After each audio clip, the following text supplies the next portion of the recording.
Shalom Aleihim. Bapak Yahweh memberkati saudara sekalian. Malam hari ini saya akan menyampaikan satu tema. Tentu ini tema tahunan, saudara-saudara. Tiap dekade pasti akan ada satu perubahan. Ini kebetulan ada di dekade P. Dan saat ini kita masuk di tahun 5783 atau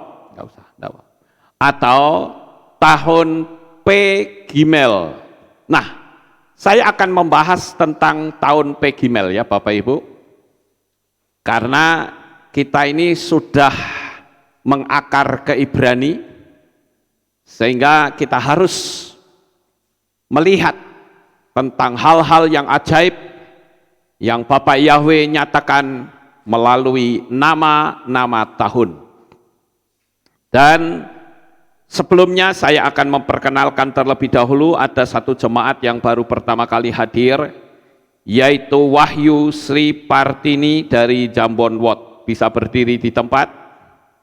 Kasih salam saudara-saudara di belakang sana. Ayo kasih salam. Bapak Yahweh memberkati. Senang sekali bisa bersama-sama beribadah memuliakan Tuhan. Haleluya. Silakan duduk. Baik, Bapak Ibu, sekarang saya akan menyampaikan sekali lagi materi tentang pesan profetik dari tahun P Gimel. Kalau saya mempelajari dua huruf ini, saya menemukan ada banyak sekali keajaiban, pemahaman-pemahaman yang Bapak Yahweh tunjukkan kepada kita. Saya akan membahas tentang P terlebih dahulu. P itu tentu saja kita semua sudah tahu, P ini adalah mulut. Bisa minta tolong ini suara saya bisa dijangkau enggak sama netizen? Kemarin waktu hari Minggu suaranya kecil ya, saya cek juga kecil sehingga saya kerja 2 kali. Bisa tolong dinaikkan mic-nya yang untuk live supaya suaranya bisa keras. Oke, kalau suaranya masih kecil silahkan bisa teks atau ketik di kolom komen ya. Tapi kalau tidak ya sudah, saudara dengarkan saja dan jangan banyak komen-komen ya, saudara bisa konsentrasi. Kalau ada yang komennya negatif, saudara tidak usah dilayani, biar nanti dihapus sama multimedia. Baik, saudara, kita akan konsentrasi dengan firman Tuhan. P itu adalah mulut. Apa artinya? Kita sudah berulang kali diberitahu bahwa mulut kita itu adalah alat untuk mencipta. Melalui mulut kita bisa mencipta. Sama seperti Bapak Yahweh dalam kondisi kegelapan yang teramat sangat, bahkan keadaan dunia yang serba kacau balau. Kalau saudara baca di dalam kitab Bereshit atau Kejadian 1 ayat 1, maka saudara akan menemukan di sana ketika Bapak Yahweh menciptakan alam jagat raya ini, kitab suci menulis bahwa bumi ini tak berbentuk, kosong dan gelap gulita menutupi samudra raya. Artinya kondisi serba kacau, saudara. Sudah kacau, gelap lagi. Saat seperti itu, Bapak Yahweh tidak panik. Bapak Yahweh tidak pusing dengan kondisi yang ada. Dia adalah Tuhan Sang Pencipta. Jadi ketika kondisinya gelap, Dia tinggal mencipta saja. Dia katakan, Yehi or, atau jadilah terang, maka terang pun jadi. Ini sebuah modal utama Bagaimana Bapak Yahweh mengajarkan bahwa mulut kita itu memiliki kuasa untuk mencipta. Sekalipun kondisi keadaan saudara sedang berada dalam situasi yang gelap, kegelapan dalam ekonomi, kegelapan dalam rumah tangga, kegelapan dalam karier, bahkan visi impianmu seolah-olah sedang tertutup dan kelihatan gelap. Jangan bingung, jangan pusing, ciptakan dengan mulutmu. Amin. Itulah P, saudara-saudara. Tetapi kita juga harus sadar, P atau mulut kita bukan cuma menciptakan hal-hal yang baik, tetapi juga bisa menghancurkan diri kita sendiri. Salah kita bicara, runyam akibatnya. Kalau kita berbicara kata P itu memiliki angka gematria 80. Dan saat saya melihat angka 80, saya ingat bagaimana Mose dipakai oleh Tuhan, dipilih untuk melayani berhadapan dengan Firaun yang memiliki kekuasaan yang sangat besar. Mose modalnya hanya pakai mulut, saudara. Ketika Mose menciptakan sesuatu, tulah, maka hanya dengan mulut saja, maka jadi. Kalau saudara membaca di dalam kitab Shemot pasal 7, ayat yang ke-7, sangat jelas di sana dikatakan, dan Mose berumur 80 tahun, dan Harun 83 tahun ketika mereka berbicara kepada Firaun. Saudara bayangkan, secara manusiawi Mose pasti takut. Dia tahu siapa yang dihadapinya, bukan orang sembarangan. Selama beberapa puluh tahun, bahkan dari sejak bayi, dia tahu betapa besar kuasa yang dimiliki oleh Firaun. Ketika Firaun menjatuhkan hukuman, cukup hanya berbicara, hukuman terjadi. Dia tahu betul, kekuasaannya itu tidak ada yang bisa melawan. Dia ngerti betul. Tetapi justru di usia 80, Bapak Yahweh berkata, hadapi Firaun dan berbicaralah kepadanya, biarkan umatku pergi supaya mereka beribadah kepadaku.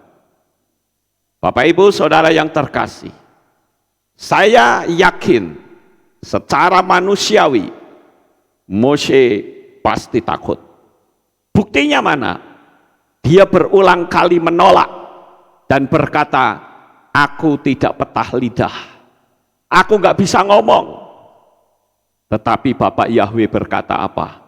Aku akan memakai abangmu untuk mendampingi engkau berhadapan dengan Mose. Wow, berhadapan dengan Firaun, saudara.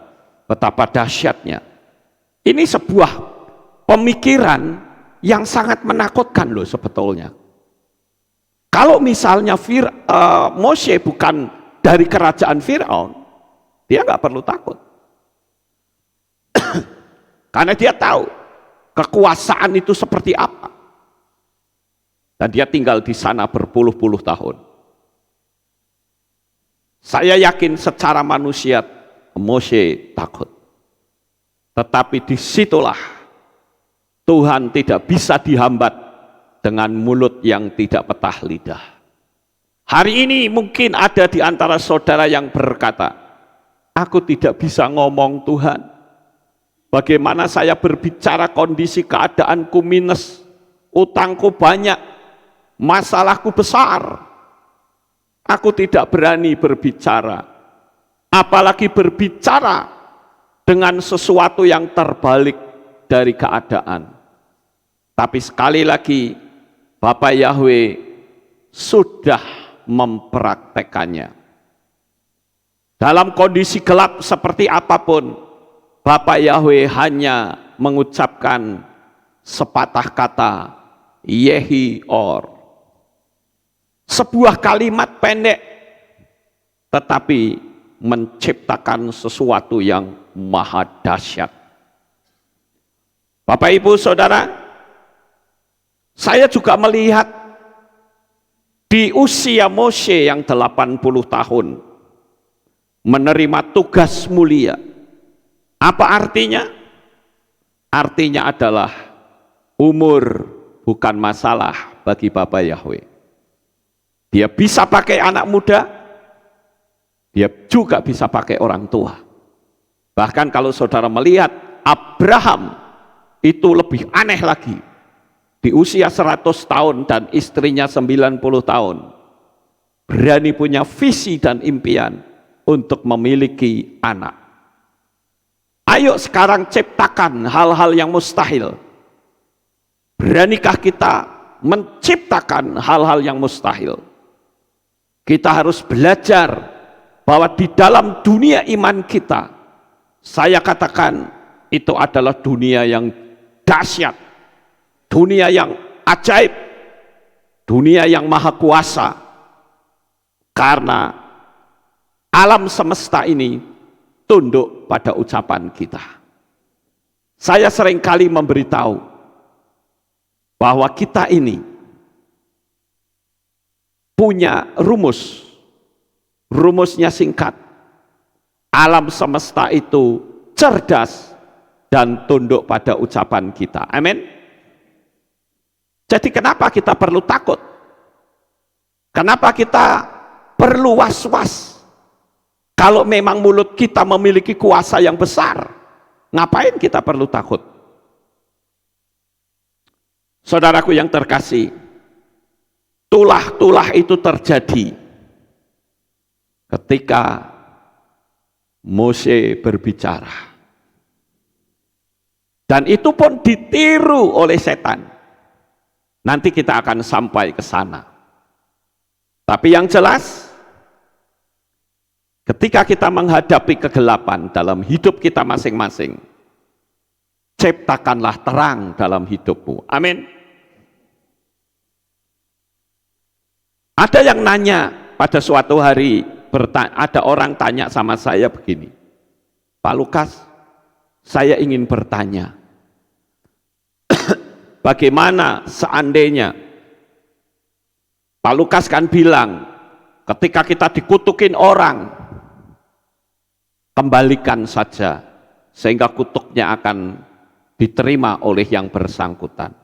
Sekarang bagaimana Pak, jikalau yang ngutukin itu adalah orang tua saya sendiri? Apakah saya harus mengembalikannya? Ini sebuah pertanyaan yang bagi dia itu sulit.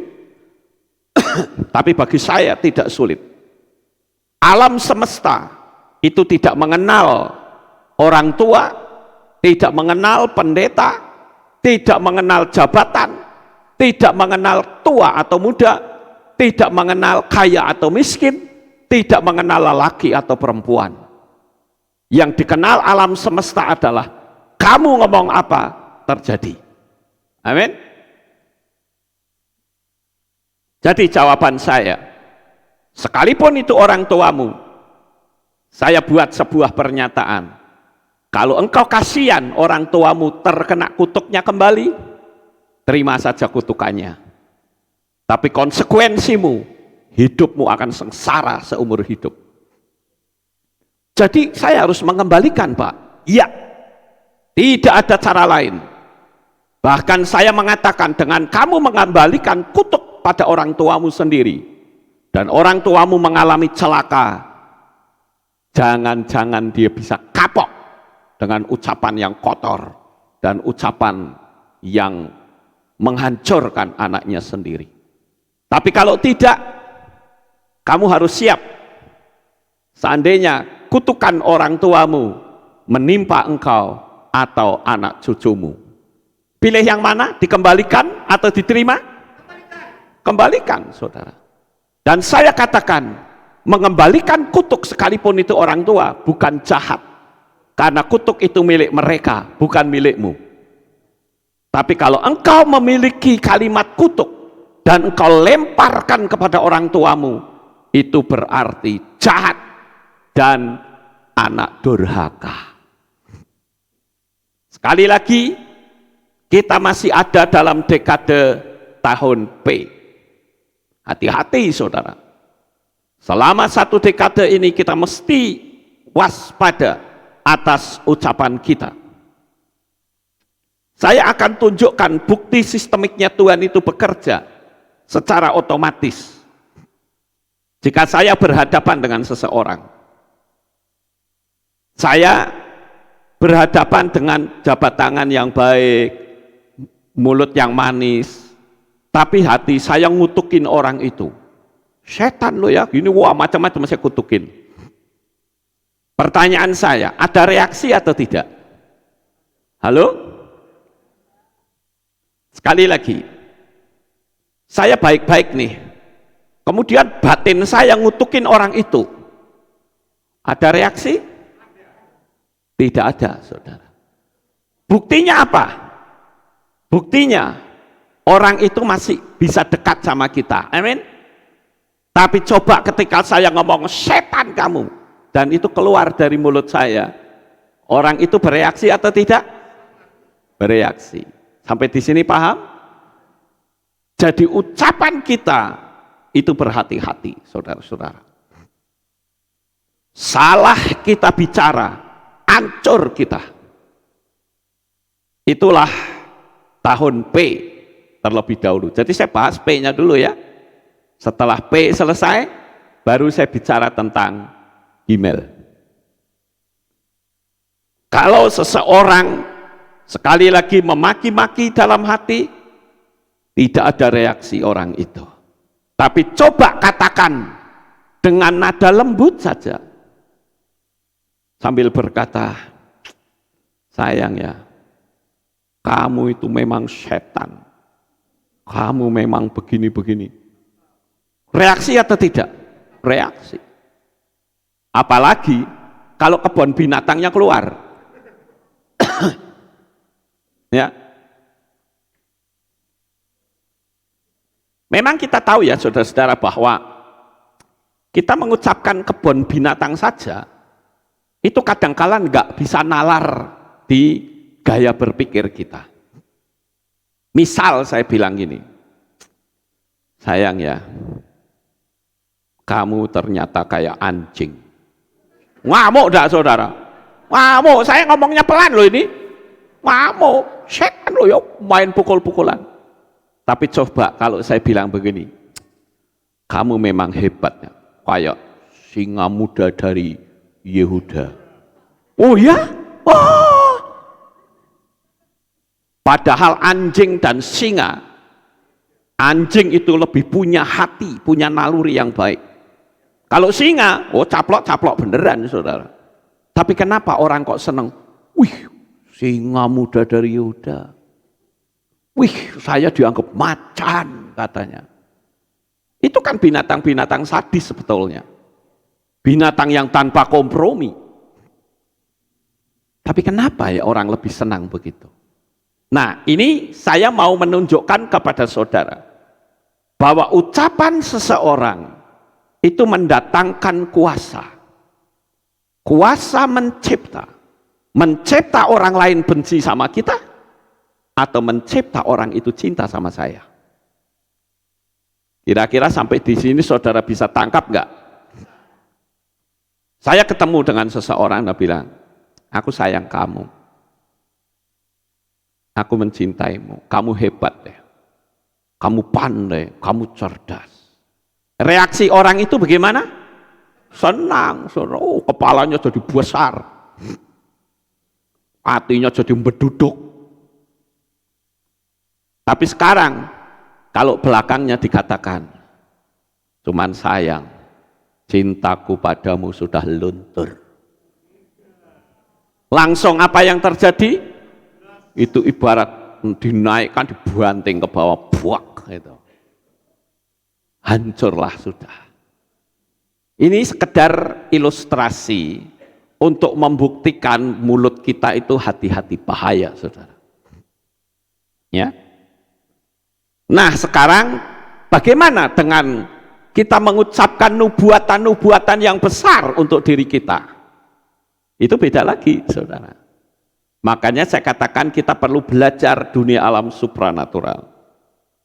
Jadi, kalau beda alam, beda konsep. Contoh, jika sesama manusia, saya cuma tinggal cukup mengatakan, kamu kayak anjing. Ngomong gitu aja, reaksinya sudah dahsyat. Tapi kalau kita ngomong dengan alam semesta, mempergunakan sistemiknya Bapak Yahweh, nggak bisa cara begitu. Kita harus bicara dengan energi.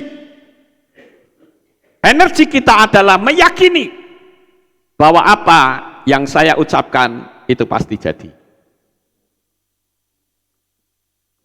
Ketika kita berkata, saya percaya, saya punya rumah.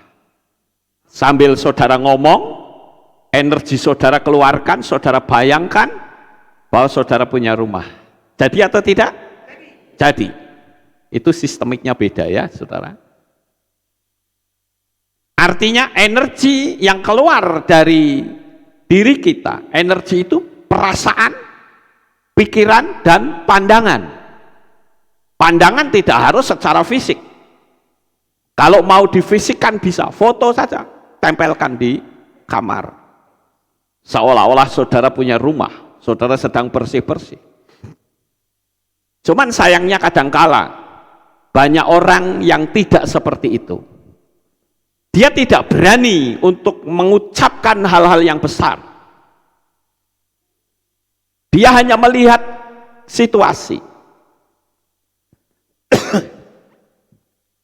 Dia hanya melihat keadaan. Bagaimana saya kaya, bagaimana hidup saya diberkati. Sedangkan jemaat yang saya gembalakan sedikit. Misal, jemaat saya itu miskin-miskin. Saya hanya berpikir begini, kalau Bapak pendetanya sudah ngomong begitu, saya yakin jemaat nggak akan terkatrol hidup mereka. Saya pernah ketemu dengan seorang pendeta. Kalau ketemu saya selalu dia mengatakan apa? Enak yo, Pak Lukas, jemaatmu orang-orang yang berkecukupan semua. Lah jemaat saya miskin-miskin. Saya katakan kamu salah bicara. Seharusnya kamu berkata begini, sekalipun jemaatku yang aku gembalakan adalah jemaat yang berkekurangan, tapi Bapak Yahweh sanggup untuk memberikan mujizat yang besar dalam hidupku. Paham? Jadi sebelum kita masuk ke huruf Gimel, saya ingin mengajak saudara untuk bersama-sama praktek. Ucapkan masing-masing visimu bukan meminta, tetapi pernyataan. Termasuk saudara-saudara yang ada di rumah, ayo kita praktek yuk. Di tahun P Gimel ini akan banyak berkat dan mujizat yang pasti saudara terima. Tapi syaratnya satu, saudara mencipta. Ya. Tapi kalau saudara tidak mau mencipta dengan ucapanmu, sampai tua, saudara tidak akan mendapat apa-apa. Sekali lagi saya mohon maaf, saya harus pegang ini karena buat ngomong sini kering ya. Jadi Bapak Ibu Saudara, biasakanlah diri saudara bicara hal-hal yang hebat. Terserah orang mau terima saudara atau tidak, bukan urusan saudara. Urusan kita adalah aku mau bicara dan alam semesta pasti akan menanggapinya. Nah, sekarang saya ingin Bapak Ibu Saudara kita bersama-sama mempraktekkannya, termasuk Bapak Ibu Saudara yang ada di rumah. Saya akan mengucapkan kata-kata yang dahsyat untuk saudara. Supaya saudara ngomong, tidak usah terpengaruh kiri kanan, abaikan saudara duduk sendiri. Bayangkan seolah-olah saudara itu duduk sendiri, abaikan yang lain. Saudara yang ada di rumah pun begitu. Kalau saudara tidak berani, untuk awal langkah ngomong saja tidak berani, bagaimana saudara bisa mendapat mujizat? Sekarang saudara bicara, rasakan, dan bayangkan. Saya akan mengucapkan hal-hal yang besar, saudara tinggal nubuatkan untuk diri saudara masing-masing. Saudara siap? Yang di rumah juga siap ya? Konsentrasi penuh. Sekarang saya akan nubuatkan hal-hal yang besar, saudara tinggal mengucapkan visi impian saudara.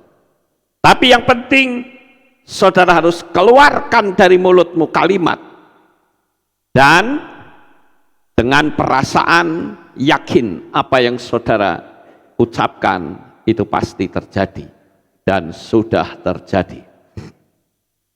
Satu hal lagi, ketika saudara mengucapkan itu, saudara bayangkan. Kalau sudah siap, kita akan mulai dari hitungan 3, 2, 1. Bapa Yahweh, Tuhan yang maha sempurna untuk diri saudara, saat ini Engkau adalah orang-orang yang siap untuk diberkati. Aku menubuatkan dirimu, Engkau adalah orang-orang yang hebat. Ayo saudara ucapkan untuk diri saudara masing-masing dengan bersuara. Bapa Yahweh, Engkau adalah Tuhan yang maha sempurna. Lihatlah anak-anakmu malam hari ini. Mereka berbicara, menubuatkan hal-hal yang besar yang akan terjadi dalam hidup mereka. Lihat, mereka tidak lagi takut untuk mengucapkan hal-hal yang besar seperti waktu-waktu yang lalu. Lihat, energi mereka mulai bergerak. Lihat, bayangan mereka tentang visi dan impian menjadi nyata, dan kerinduan mereka untuk mendapatkan itu sekarang mereka wujudkan dalam nubuatan yang sedang mereka ucapkan. Haleluya. Kami bersyukur Bapa Yahweh, anak-anakmu yang ada di tempat ini maupun yang ada di rumah, mereka melakukannya, dan mereka akan terus melakukannya, dan mereka percaya bahwa kekuasaanmu terjadi atas hidup mereka. Terima kasih Bapa. Dalam nama Adonai Yeshua HaMashiach kami berdoa. Amin.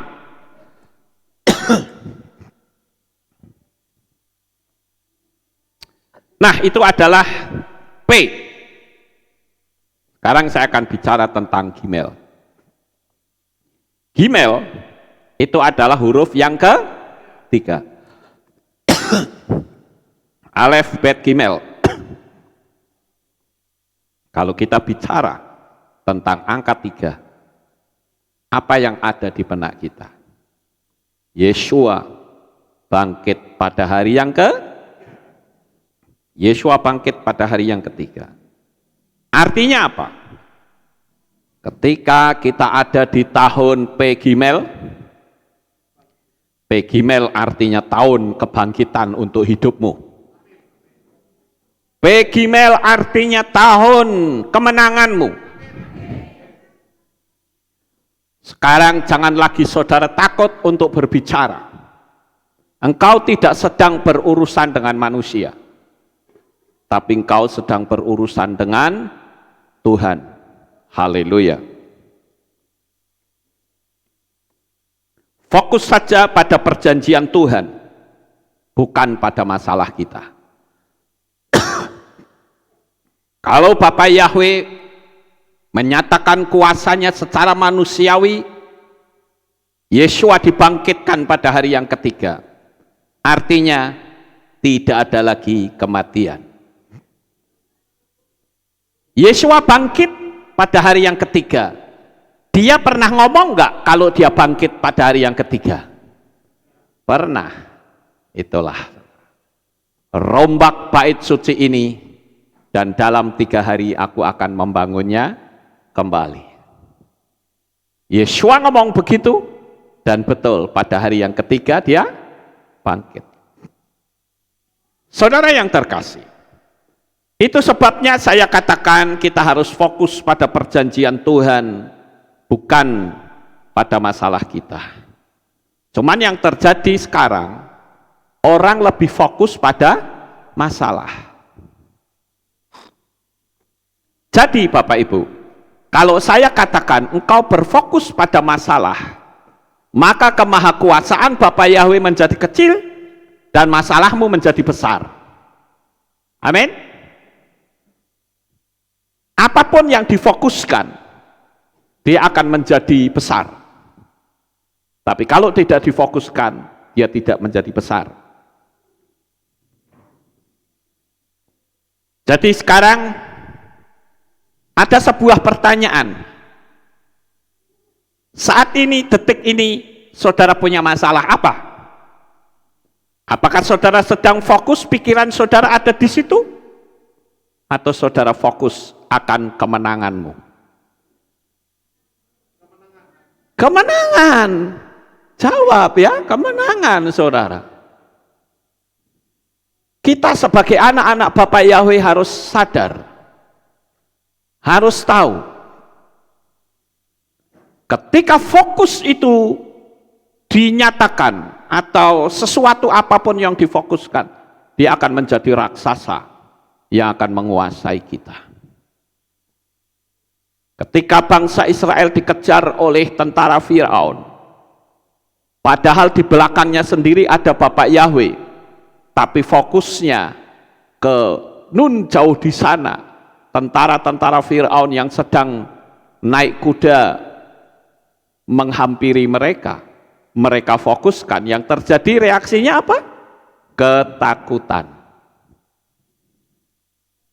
Jadi, kalau hari ini saudara takut, itu sebetulnya adalah merupakan indikator dari rasa takut saudara. Dari fokus saudara, dari fokus saudara. Kalau saudara takut, wah utang saya banyak gitu ya, maka saudara sedang fokus bahwa aku memang orang yang berhutang.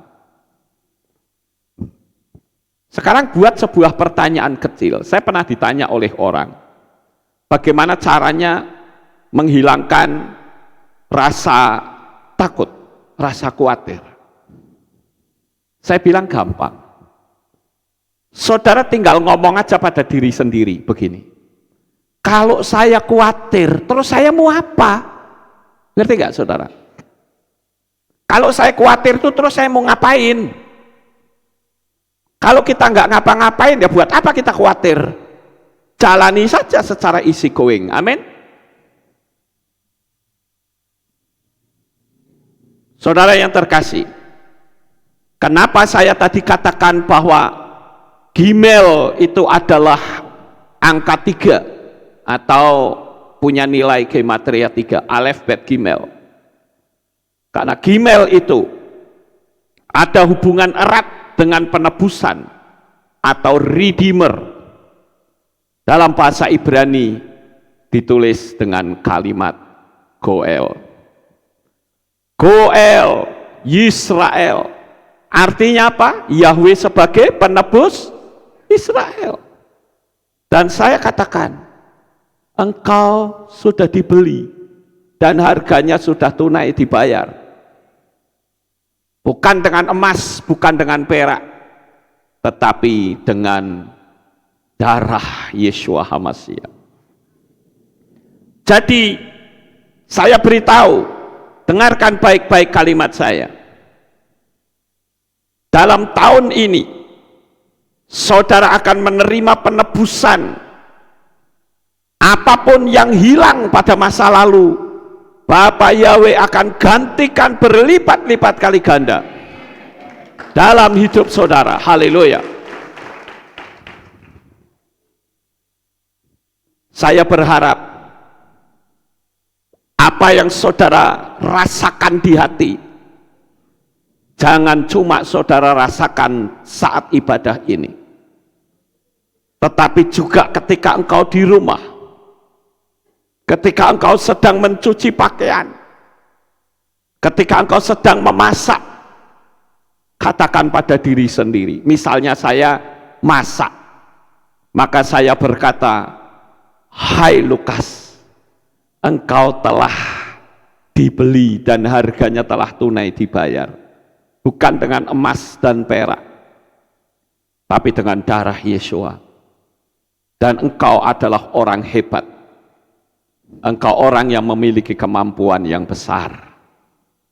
Sambil saya memasak air maksudnya ya. Bapak Ibu saudara yang terkasih, ya memang saya akui saya nggak bisa masak. Bisanya kan saya masak air, masak Indomie, ya kan. Yang penting kan masak, betul nggak?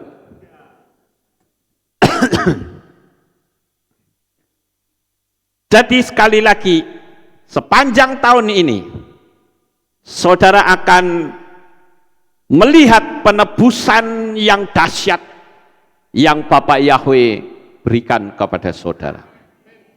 Penebusan itu bukan milik orang lain, tapi penebusan itu milikmu sendiri. Sekarang saudara nanti akan terperangah apa yang hilang. Ternyata di tahun ini Tuhan kembalikan semuanya dengan berlipat-lipat kali ganda. Saudara yang terkasih, saya tertarik dengan kata gimel yang memiliki simbol onta. Gimel, gamal, gamul, itu sesuatu yang sangat luar biasa. Kenapa gimel itu digambarkan onta? Onta ini adalah binatang yang hidup di padang pasir, dan Bapak Yahweh berikan kemampuan yang luar biasa. Kalau binatang-binatang lain suruh jalan bareng, misalnya dari Mesir ke Israel, ada macan, ada singa, ada anjing, ada serigala, ada binatang apapun, ayo jalan bareng-bareng sama onta. Yang lain pada mati di jalan, onta bisa sampai di Israel dengan aman. Kenapa seperti itu? Karena Tuhan kasih kemampuan. Di punuknya itu adalah tempat menyimpan air. Dan air itu berbicara tentang firman. Jadi kalau saudara banyak menyimpan firman dalam diri saudara, sekalipun saudara ada di padang gurun, orang-orang yang lain pada tumbang, saudara akan tetap tegar. Firman Tuhan katakan 1000 orang rebah di sisi kirimu, 10.000 di sebelah kananmu, namun itu tidak akan menimpa engkau. Itulah kata gimel, saudara-saudara. Jadi gimel itu memiliki kekuatan yang luar biasa.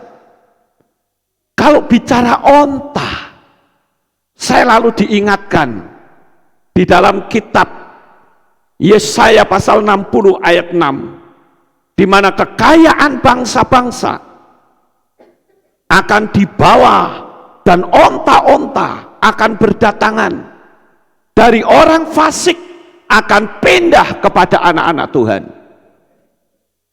Jadi inilah saatnya penggenapan firman Tuhan yang berkata, kekayaan bangsa-bangsa akan berpindah kepadamu. Kapan kekayaan itu datang kepada kita? Sekarang. Saat tahun P Gimel mulai ada, saudara tidak usah pusing. Jalani hidup ini dengan percaya engkau tidak sendiri, tetapi bersama dengan Bapa Yahweh. Haleluya. Sekali lagi, jangan kau lihat keadaan. Keadaanmu boleh miskin, keadaanmu boleh sengsara, tapi dengan engkau mulai berpikir hal-hal yang besar, hari ini engkau sedang mencipta hal-hal yang dahsyat. Dan itu terjadi sesuai dengan perjalanan kita. Karena kita sudah mendapatkannya melalui ucapan kita, dalam perjalanan ucapan kita itu akan terjadi. Karena apa? Alam roh selalu mendahului kita, mendahului dunia fisik. Kalau saya lihat 5783, 5 plus 7 plus 8 plus 3 jumlahnya berapa ya? 23. Saya jadikan satu digit jadi berapa? 5. 5 itu berbicara tentang Torah. Ada 5 Torah Moshe. Dalam diri kita juga ada yang namanya panca indera. Bapak Ibu saudaraku yang terkasih, makna tersembunyi dari huruf Gimel adalah Yah Gibor atau Yahweh Almighty. Yahweh yang maha perkasa, Yahweh yang maha dahsyat. Jadi ketika kita selalu dekat dengan Bapa Yahweh, maka saya katakan, He will fight for your battle. Dia akan berperang, dia akan bertarung dalam pertarungan hidupmu. Bapak Yahweh akan berkata, minggir anakku, aku yang ada di depanmu. Itulah kedahsyatan Bapak Yahweh. Jadi jangan pernah meragukan akan kuasanya. Saudara cukup meyakini saja.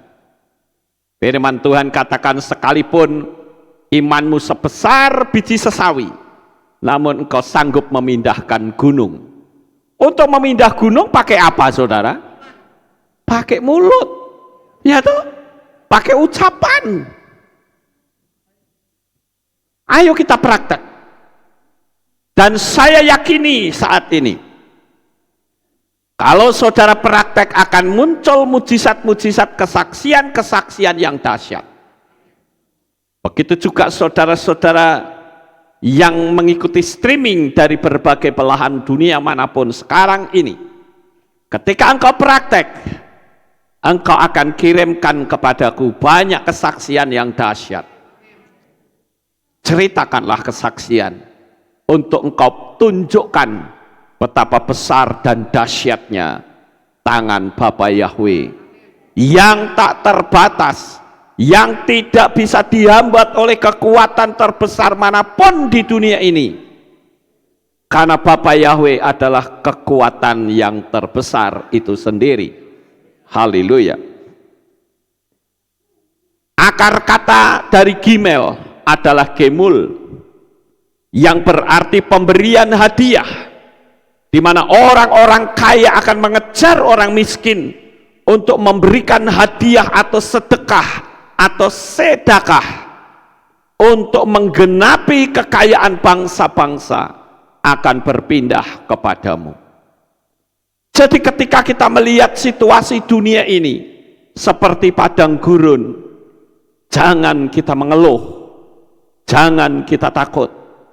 Tapi inilah saatnya Bapak Yahweh itu akan menunjukkan kemahakuasaannya bagi saudara. Haleluya.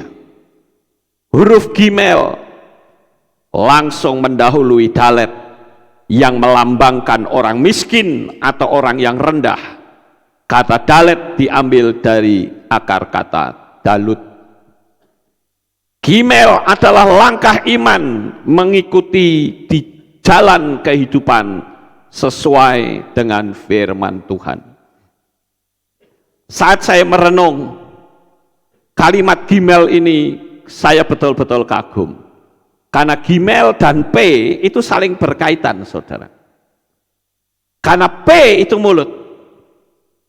Dan dengan mulut, maka mujizat itu terjadi. Bapak Ibu Saudara yang terkasih, Gimel juga adalah merupakan breaking the curse atau mematahkan kutuk. Kalau kita mau belajar dari pola Ibrani, ada kalimat-kalimat yang diawali dengan huruf Gimel. Yang pertama adalah Getsemani. Dan yang kedua adalah Golgota. Dan yang ketiga adalah Gerasa. Bapak Ibu Saudara, tiga tempat ini melambangkan tiga kutukan yang menguasai kehidupan manusia, yang saat ini harus kita patahkan. Dengan mulutmu, dengan ucapanmu, mematahkan setiap kutuk, itu bisa terjadi. Sekarang saya akan ambil kalimat Getsemani. Ada apa di Getsemani? Di Getsemani kita mengenal bagaimana Yesua bergumul habis-habisan. Yesua bergumul ketika dia harus berhadapan dengan cawan murka Elohim. Dan saudara tahu, ketika cawan itu diminum, Yesua ngerti apa yang bakal terjadi. Yesua sudah membayangkan, kalau cawan ini aku minum, berarti aku putus hubungan dengan Bapa. Secara manusiawi, Yesua putus. Dan Yesua hidup penuh dengan dosa. Bukan dosa yang diperbuat oleh Yesua, tapi dosa kita semuanya. Itulah pergumulan Yesua di Taman Getsemani. Ketika dia bergumul di situ, sama seperti saya membayangkan, kita semua ada dalam sebuah pergumulan. Tetapi sekali lagi, penundukan diri kita kepada Bapa, kita diajari, dikasih contoh oleh Yesua. Bagaimana dalam pergumulan itu, Yesua tetap berkata, Bapa, jikalau mungkin lalukan cawan ini daripadaku, namun bukan kehendakku yang jadi, tetapi kehendakmu lah yang jadi. Siapa sih orang yang suka dengan pergumulan? Saya rasa tidak ada orang yang suka dalam pergumulan. Amin. Tidur tidak nyenyak, hidup tidak ada damai, emosi diocok-ocok, naik turun. Emosi kita seolah-olah sedang menelan hidup kita. Itulah adanya pergumulan. Tetapi sekali lagi, dalam pergumulan seperti apapun, jangan pernah kita lari dari Tuhan. Yesua tahu, Yesua itu takutnya luar biasa loh. Bahkan kitab suci mengatakan keringatnya seperti tetesan darah saking takutnya. Tetapi dia katakan bukan kehendakku yang jadi, tapi kehendakmu. Saat ini mungkin saudara sedang takut. Saudara sedang berhadapan dengan sesuatu yang tidak nyaman. Saudara harus berani hadapi dengan percaya bahwa Bapa Yahweh sekali-kali tidak akan pernah meninggalkan saudara. Kenapa saya katakan? Karena pergumulanmu sudah diambil alih oleh Yesua. Pergumulanmu sudah ditempatkan di pundaknya Yesua. Jadi yang Tuhan inginkan dari kita adalah percaya saja. Kalau saudara percaya bahwa Yesua itu menang, maka saudara pun pasti menang. Ketika saudara percaya, pergumulanmu tidak akan mampu memisahkan dirimu dengan Tuhan, itulah kemenangan awal sudah engkau dapatkan. Saya jadi ingat apa yang diucapkan Rabi Shaul. Siapa yang bisa memisahkan antara aku dan Elohimku? Apakah ketelanjangan? Apakah ketakutan? Apakah pedang? Tidak ada yang bisa memisahkan antara aku dengan Tuhanku. Karena dalam pergumulan itu hati rawan untuk menyangkal Tuhan, saudara.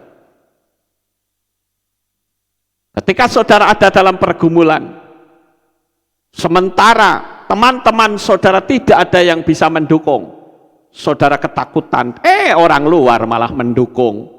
Lalu saudara berkata, kamu baik sekali ya, agamamu apa? Aku tak ikut kamu saja, agamaku brengsek, ngomong tak pinter. Tapi saya katakan, itu akibat dari engkau mengandalkan manusia. Ketika engkau mengandalkan Bapa Yahweh, Bapa Yahweh itu sanggup untuk memberikan pertolongan dengan caranya sendiri, yang engkau akan dibuat terperangah. Karena Bapa Yahweh itu adalah Tuhan yang senang bikin kejutan pada kita. Kadangkala dia biarkan kita sport jantung, tapi Tuhan katakan ini hanya sebuah permainan kecil untuk kamu, untuk melatih dirimu untuk tetap mengandalkan aku seumur hidup. Jadi sekali lagi Bapak Ibu, jangan takut, jangan gentar. Kasih Bapa Yahweh tetap ada dalam hidupmu. Saudara pikir Yesua itu takut tombaknya tentara Roma? Tidak. Saudara pikir Yesua itu takut ketika bayangannya dia melihat cambuk yang berduri? Tidak. Yang Yesua takutkan itu adalah putusnya hubungan antara dia dengan Bapa. Karena dia tahu ketika cawan murka itu diminum, dalam diri Yesua itu penuh dengan dosa. Tapi bukan dosa yang dia perbuat, tapi dosa saudara dan saya. Dia berkata, anakku, biarlah aku berdarah-darah untukmu. Anakku, biarlah aku sengsara semalaman tidak tidur. Biarlah aku bergumul untukmu, anakku yang terkasih. Minggir, jangan kau berada di depanku. Akulah yang akan menghadapi Bapa sebagai manusia yang tunduk kepada Bapa sampai pada titik nafas yang penghabisan. Itulah kehebatan kita. Amin. Jadi malam hari ini, pergumulan apapun, katakan bahwa pergumulanku akan membuat kesaksianku menjadi semakin dahsyat. Sekarang saya akan lihat hal yang kedua, yaitu Golgota. Ada apa di Golgota? Di Golgota adalah sebuah peristiwa ketidakadilan. Masa orang yang sepanjang hidupnya itu banyak menolong orang, kok mati disandingkan dengan penjahat besar? Itu adalah sebuah ketidakadilan. Tetapi sekali lagi, dunia boleh menciptakan ketidakadilan muncul, tetapi itu hanya sementara. Ketidakadilan itu, mereka berpikir Yesua mati berarti semuanya selesai, ketidakadilan akan beria-ria. Tetapi salah. Kematian Yesua justru membuat ketidakadilan itu diinjak-injak oleh kebenaran. Jadi malam hari ini Bapak Ibu, pegang teguh kebenaran firman Tuhan. Hari ini mungkin saudara diperlakukan tidak adil, abaikan semuanya. Jangan pusing. Ingat, Yesua sudah mati, Yesua sudah bangkit. Golgota juga simbol dari kutuk dosa. Tapi sayang, bagi saudara yang sudah percaya kepada Bapa Yahweh dan sudah dimeterai dalam namanya, engkau sudah bebas. Engkau tidak akan pernah berurusan dengan jilatan api neraka yang kekal. Engkau juga tidak akan berhadapan dengan si penuduh kelak ketika kita ada di kursi pengadilan Tuhan. Karena engkau telah dibeli dengan nama yang kudus. Oleh karena itu saudara, saya katakan di kalimat Golgota, kutuk dosa sudah tidak ada lagi dalam hidup saudara. Itu sebabnya saya selalu mengatakan, apa sih sebetulnya mujizat terbesar dalam hidup kita? Bukan ketika kita punya mobil yang bagus, bukan ketika kita memiliki perusahaan yang berhasil, bukan pula ketika kita punya kehilat terbesar dan terindah di dunia. Tapi mujizat yang terbesar adalah ketika kita mengenal nama kudus Bapa Yahweh. Haleluya.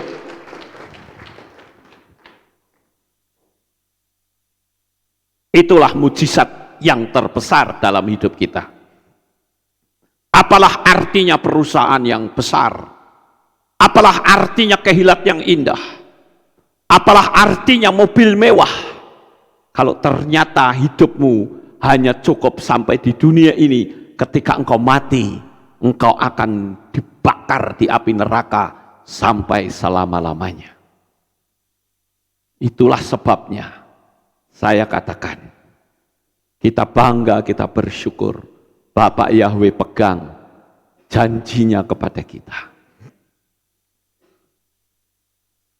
Saya beberapa hari yang lalu sempat memindah beberapa foto-foto lama di HP saya, supaya tidak lemot, saudara. Karena foto yang ada di HP, itu ternyata ribuan, saudara. Saya berpikir kalau saya tetap tinggal di sini, pasti HP saya lemot, karena waktu saya lihat di preference-nya, ternyata space-nya tinggal sedikit.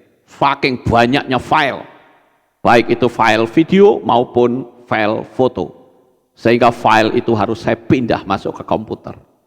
Dan di situ saya menemukan beberapa foto-foto lama. Saya terkadang termenung melihat foto lama itu. Ya Tuhan, orang ini sudah meninggal. Ya Tuhan, orang ini sekarang sudah berada di sisimu. Ya Tuhan, orang inilah dulu setia.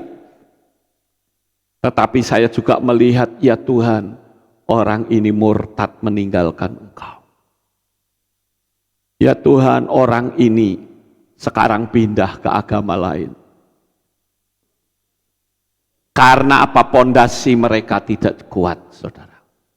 Setan itu berusaha untuk memindahkan karya keselamatan kita, sehingga kita akan kembali masuk dalam kutuk dosa. Getsemani itu membuat pikiran dan hatiku menerawang kemana-mana. Tetapi sekaligus aku bangga saat kulihat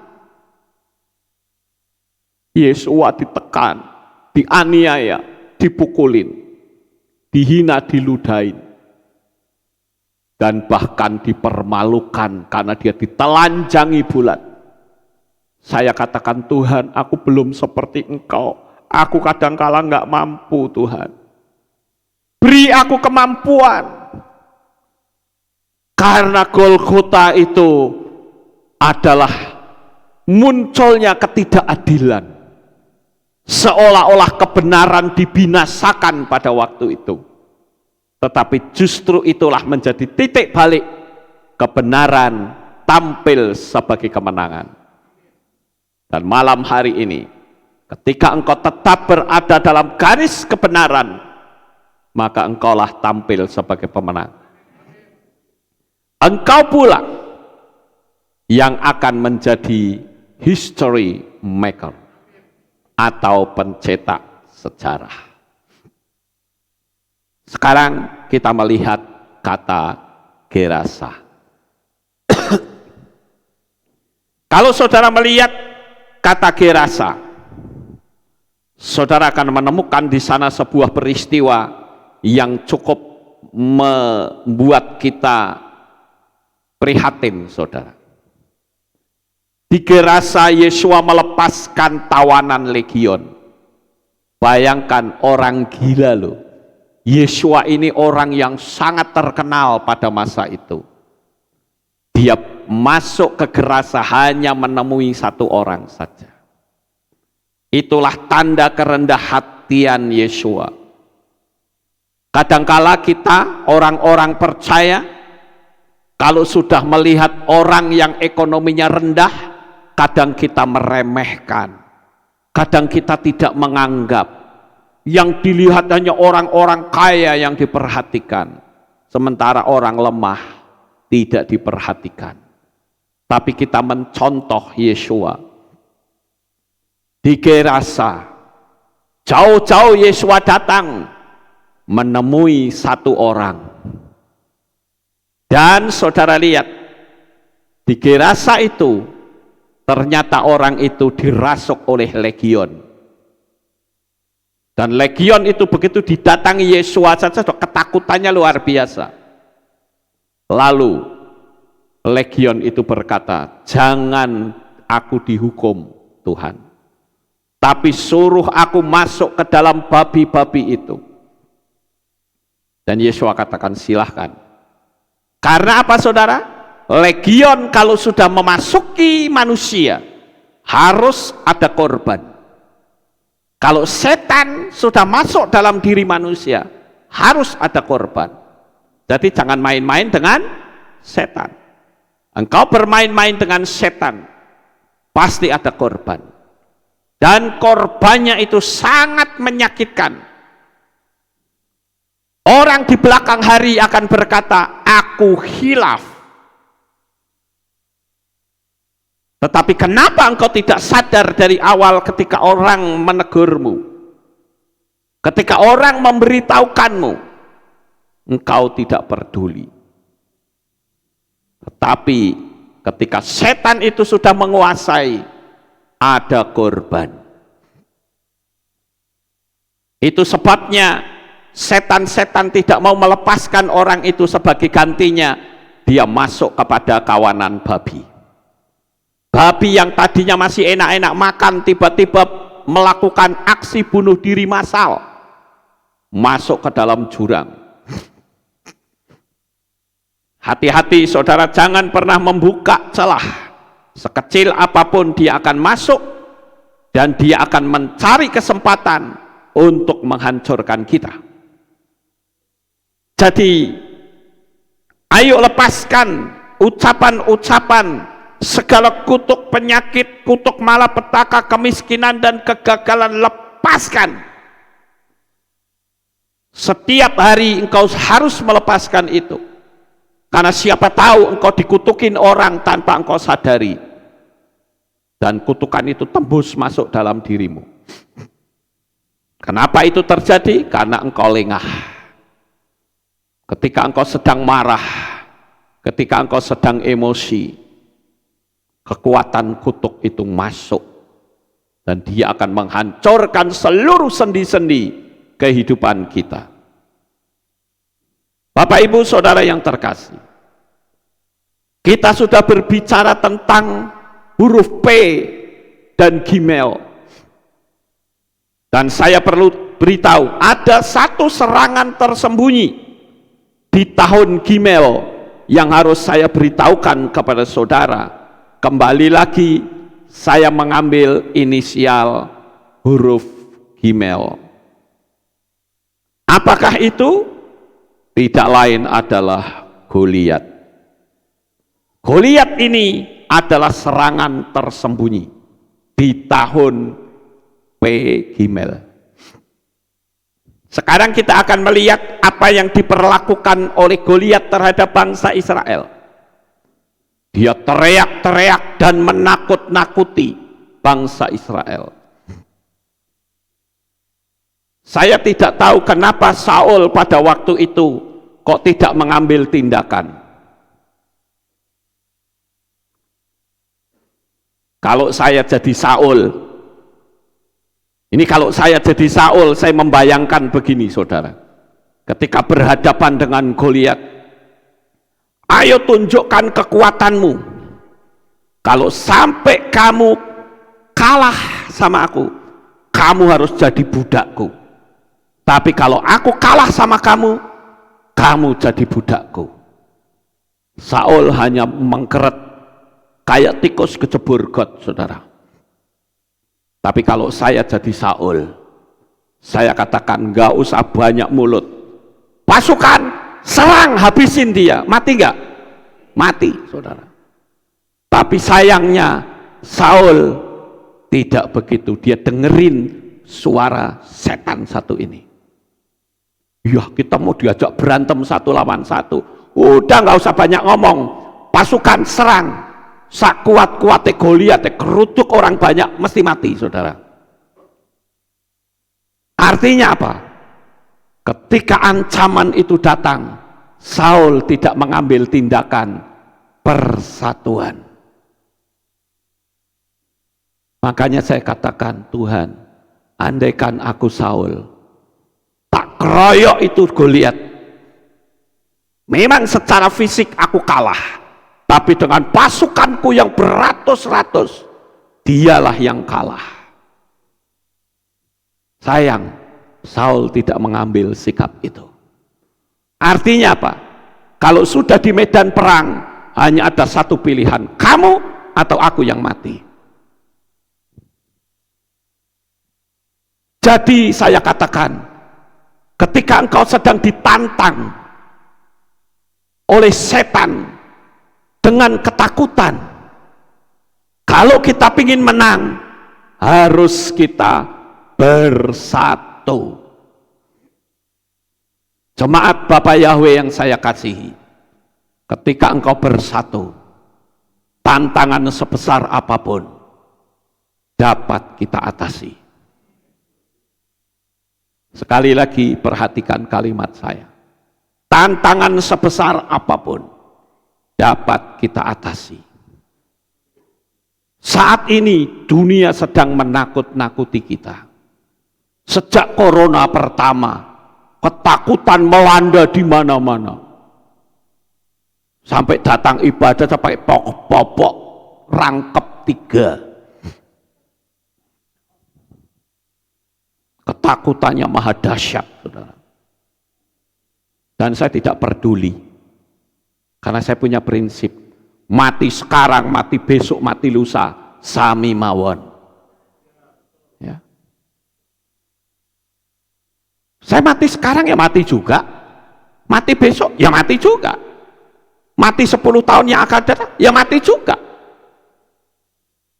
Dan kebanggaanku adalah, aku hanya pindah alam, aku berjumpa dengan Bapak Yahweh muka dengan muka. Jadi jangan saudara pikir sekarang ini di mana-mana kan orang sudah nggak pakai popok. Saudara pikir selesai? Tidak. Dia masih punya agenda-agenda lain untuk menakut-nakuti saudara. Tapi selama kita mengandalkan Tuhan, sama seperti Daud, dia berkata, siapa orang yang tak bersunat ini berani kurang ajar kepada Bapak Yahweh. Dia ambil 3 batu pakai pelintengan, saudara. 5 ya. 5 batu dipakai untuk melintang. Apakah 5-5-nya sudah keluar semua?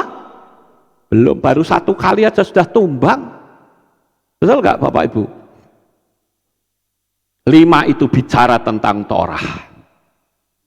Jadi selama kita tunduk pada Torah, percayalah, engkau akan tampil sebagai pemenang. Ketakutan-ketakutan sedang dirancangkan oleh si raksasa Goliat saat ini. Tapi sekali lagi modal kita adalah mengandalkan Bapa Yahweh. Mengancam dengan menakut-nakuti, dengan isu-isu akhir zaman, apapun yang membuatmu takut, andalkanlah Bapa Yahweh saja. Dunia ini kita tidak punya apa-apa kecuali kekuatan dari Bapa Yahweh yang sangat mencintai kita. Jadi Bapak Ibu, ketika engkau diolok-olok, dicaci maki, dibilang sesat, jangan pernah mundur. Jawabannya tetap satu, emang gua pikirin. Gimel juga hati-hati. Ada malaikat maut, saya menyebut angel of death, bagi mereka yang suka bersungut-sungut. Dalam 1 Korintus 10 ayat 10 sampai 11. Janganlah pula bersungut-sungut, sama seperti beberapa orang dari mereka juga telah bersungut-sungut, dan mereka telah binasa oleh si pembinasa. Dan semua contoh ini telah terjadi kepada orang-orang itu, dan telah dituliskan sebagai peringatan bagi kita, yang untuk siapa di akhir zaman telah tiba. Jadi ketika bangsa Israel bersungut-sungut, bersungut-sungut itu ngomel, bukan bersungut-sungut keluar sungutnya gini, bukan, tapi ngomel, saudara-saudara. Saya tidak tahu siapa yang saat ini sering ngomel. Ada yang suka ngomel sekarang, saudara? Amin. Saya berharap yang di rumah juga tidak ngomel saat ini, ya. Bayangin aja orang masih live streaming chattingan, bagaimana saudara bisa konsentrasi dengan firman Tuhan? Karena pernah sekali waktu saya tidak khotbah karena saya sedang sakit. Saya ikut streaming. Saya bingung lihat orang-orang yang streaming ini. Kok mereka dialog sendiri? Ya. Ngomong-ngomong sendiri. Bahkan yang lucu lagi, munculnya para pendebat-pendebat murahan yang masuk dan dilayani lagi. Saya bilang, kemana firman Tuhan yang kau dengarkan itu? Engkau sibuk chatting dengan orang lain, sementara firman Tuhan kau abaikan. Saya berharap malam ini tidak ada yang sedang chatting. Saya tanya sama multimedia, ada yang chatting nggak? Ada? Nggak ada. Bagus, haleluya, puji Tuhan, puji Bapa Yahweh yang Maha Kuasa. Ya. Nah ini baru artinya saudara tunduk sama firman Tuhan. Kalau mau chatting sebelum mulai boleh, ya. Tapi begitu sudah Shema Israel, stop, jangan chatting. Kalau ada yang masuk nadanya mendebat, biarkan urusan mereka yang mengeksekusi. Ya, ini bagian multimedia ini sekarang jadi tukang eksekusi. Orang yang tidak beres, mengganggu ibadah kita, singkirkan. Kita harus tegas, saudara-saudara, agar supaya jemaat tidak terpecah konsentrasinya. Karena jemaat siap untuk menerima mujizat-mujizat besar dari Bapa Yahweh. Haleluya. Jadi malaikat maut akan membinasakan siapapun yang bersungut-sungut. Dan saya beritahu, ini kalimat saya yang terakhir. Tahun ini jangan pernah bersungut-sungut. Berkat-berkat besar sedang Tuhan siapkan untuk dirimu. Dan berkat-berkat besar siap engkau tuai. Tapi syaratnya jangan bersungut-sungut. Mulutmu pakai untuk menubuatkan hal-hal yang besar.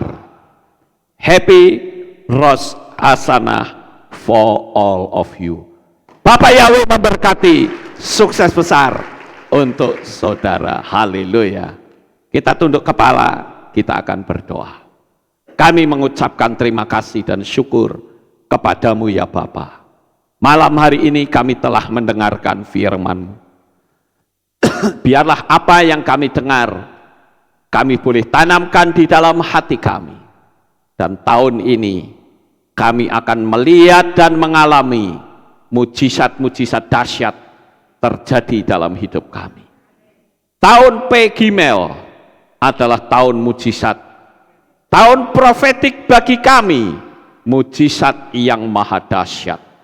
Terpujilah Engkau ya Bapa, di dalam nama Adonai Yeshua HaMashiach, Bapa Yahweh memeteraikan firman-Nya dalam hidup anak-anak-Mu.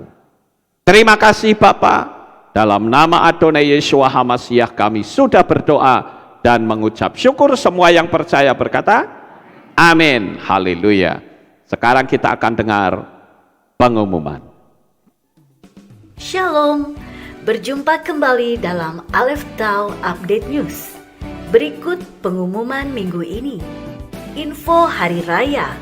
Hadirilah Hari Raya yang ditetapkan oleh Bapa Yahweh, Hari Raya Pendamaian atau Yom Kippur, pada hari Selasa 4 Oktober 2022 pukul 6 sore dengan tema Mengampuni karena Yahweh telah mengampuni kita. Ibadah Rabu digabung Selasa. Diharap membawa kertas bertuliskan dosa-dosa untuk dibakar. Bagi jemaat live streaming, dapat mengikuti tindakan profetik tersebut di rumah masing-masing, serta akan diadakan altar call. Dalam rangka memperingati Hari Raya Yom Kippur, jemaat dihimbau untuk berpuasa selama 25 jam, dimulai pada hari Selasa 4 Oktober 2022 pukul 6 sore waktu setempat, dan buka puasa pada hari Rabu 5 Oktober 2022 pukul 7 malam waktu setempat. Hari Raya Sukkot akan diadakan pada hari Minggu 9 Oktober 2022 pukul 5 sore dengan tema Yeshua datang segera. Ibadah pagi digabung sore. Dalam rangka menyambut perayaan Sukkot 5783, panitia perayaan mengadakan beberapa rangkaian kegiatan sebagai berikut. 1. Jalan Sehat Keluarga Besar Kehilat Aleph Tau Magelang pada hari Sabtu 8 Oktober 2022 pukul 6 pagi setelah ibadah Sabat. Jalan Sehat dimulai dan berakhir di Kehilat Aleph Tau Magelang. Kegiatan ini hanya untuk kalangan sendiri. Bagi jemaat yang ingin berpartisipasi, dapat menghubungi Bapak Theo di nomor 0812 5940 7799. Harap menggunakan baju putih sebagai dress code acara, serta dapatkan hadiah dan door prize menarik lainnya. 2. Lomba Catur yang diadakan pada hari Selasa 11 Oktober 2022 pukul 6 sore di Kehilat Aleph Tau. Lomba ini terbuka untuk umum bagi semua laki-laki tanpa batasan umur, dan masing-masing peserta dimohon untuk membawa papan catur.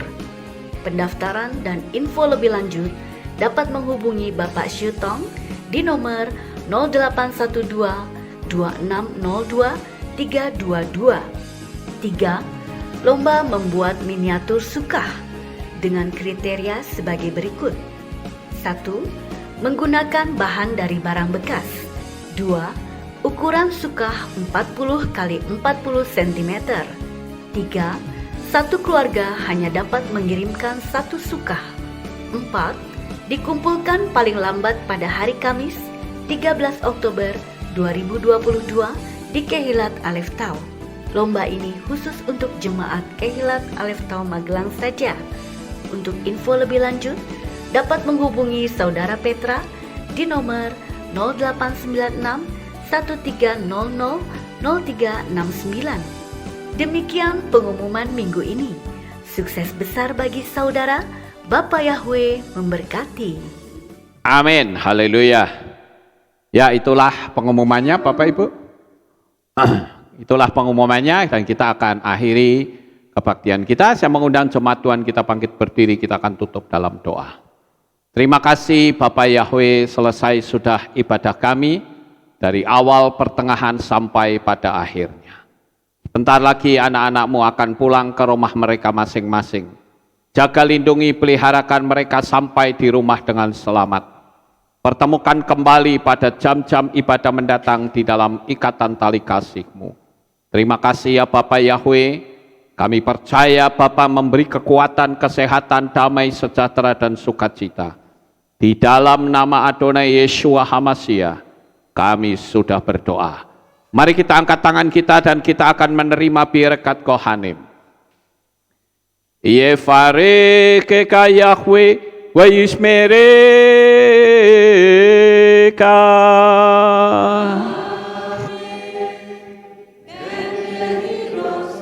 Yair Yahweh panau eleka wihuneka.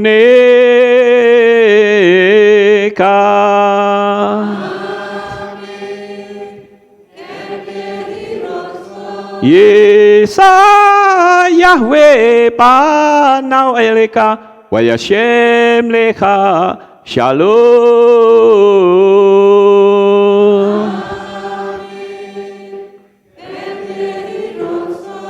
Baruk atapair ufaruk atapasadeh. Engkau akan diberkati di kota dan kau akan diberkati di ladang. Baruk peripit neka ufriat matka ufri fahim teka syekar ala pkw sterotsoneka. Diberkatilah buah kandunganmu, diberkati hasil bumimu, diberkati hasil ternakmu, anak-anak lembumu dan anak-anak dombamu. Amin.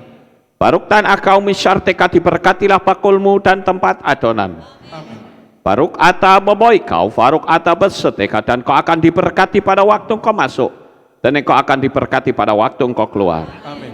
Baruk ata Yahweh Elohenu melek haolam, besem Yeshua HaMashiach waruah hakodes kile olam faed. Kami sudah berdoa dan mengucap syukur. Haleluya. Amin. Haleluya.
Bapak Yahweh memberkati. Amin. Shalom. Shalom.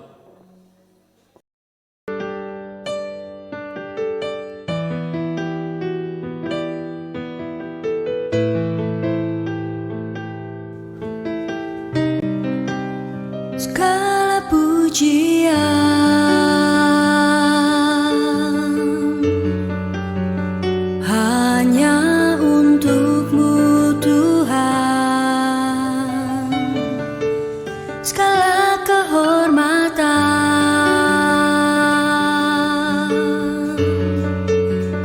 juga punya-Mu Tuhan. Dari puncak tertinggi sampai lembah terlandai, semua karya kasih cinta-Mu, sujud menyembah Sang Maha Pencipta.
Menghibur duka lara menjadi